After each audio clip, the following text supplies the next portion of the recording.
Avant de réaliser une action, quelle qu'elle soit, dans Excel, vous allez très souvent avoir besoin de sélectionner une plage de cellules, ou sélectionner une ou plusieurs lignes ou colonnes. Regardons comment réaliser efficacement une sélection dans Excel.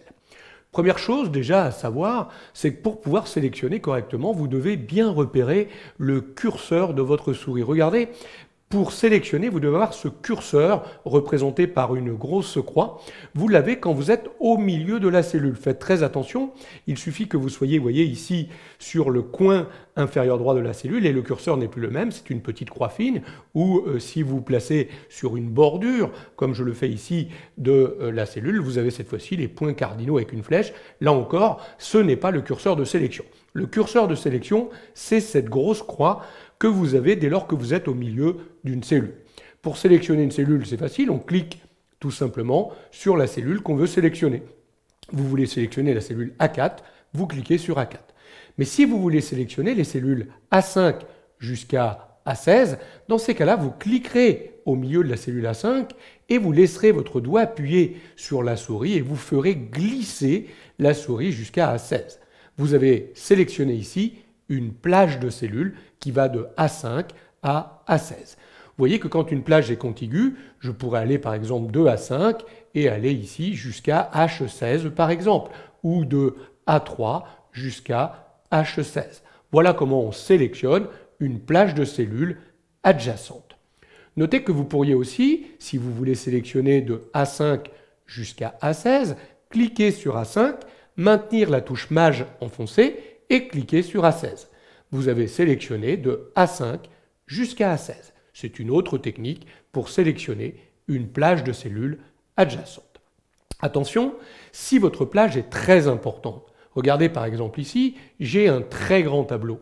Imaginez que vous vouliez sélectionner de A1 jusqu'à la dernière cellule remplie de ce tableau.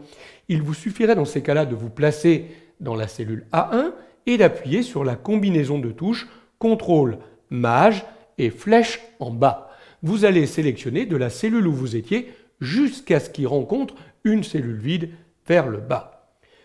Vérifiez, c'est la même chose quand vous voulez sélectionner d'une cellule dans laquelle vous êtes jusqu'à ce qu'il rencontre une cellule vide à droite. Vous allez vous mettre par exemple en A1 et appuyer cette fois-ci sur CTRL, Maj et flèche à droite. Et vous voyez qu'il a sélectionné jusqu'à ce qu'il rencontre une cellule vide à droite, en l'occurrence ici, de A1 jusqu'à J1. Vous voulez sélectionner le tableau complet composé de données contiguës. Dans ces cas-là, vous vous placez n'importe où à l'intérieur du tableau et vous appuyez sur la combinaison de touches CTRL, CTRL, A. Et vous voyez qu'il a sélectionné le tableau complet. Vous auriez pu aussi utiliser CTRL, étoile, c'est la même chose que le CTRL A. Voilà quelques raccourcis clavier très pratiques quand on veut sélectionner une très grande plage de cellules composées de cellules adjacentes. Si vous voulez maintenant sélectionner une colonne complète, là vous viendrez cliquer sur le numéro de la colonne. Ainsi, en cliquant sur C, vous sélectionnez la colonne C complète de la ligne 1 jusqu'à la ligne 1 048 576. Si vous cliquez sur C, vous avez remarqué le curseur de la souris, c'est une petite flèche noire orientée vers le bas. Si vous cliquez sur C et que vous faites glisser sur D et E, vous sélectionnez les colonnes C, D et E. Si vous vouliez sélectionner H et J, même principe, vous commencez par cliquer sur H et vous faites glisser sur I et J.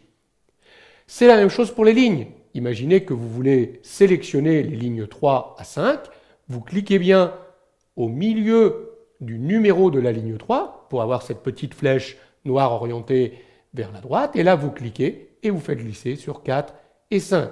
Et vous aurez sélectionné les lignes 3, 4, 5 de la colonne A jusqu'à la dernière colonne de la feuille de calcul.